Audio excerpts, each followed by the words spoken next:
এরকম ভাবে ডেমো অফিসের সামনে তারা এইভাবে জোর করে থাকবে, এটা কিসের গণতন্ত্র? এই বুঝে আজকে নমিনেশন দিতেই যদি এরকম হয়, ভোটে কি হবে, কাউন্টিতে কি হবে, কিসের ভোট চলে এভাবে?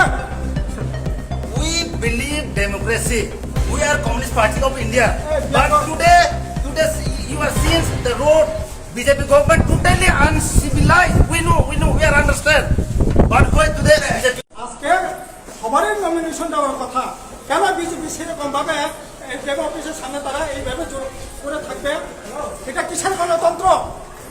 এই বুঝে আজকে নমিনেশন দিতেই যদি এরকম হয়, ভোটে কি হবে, কাউন্টিতে কি হবে, কিসের ভোট চলে এভাবে?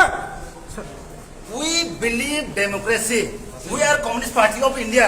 But today you are seeing the road, BJP government totally uncivilized. We know,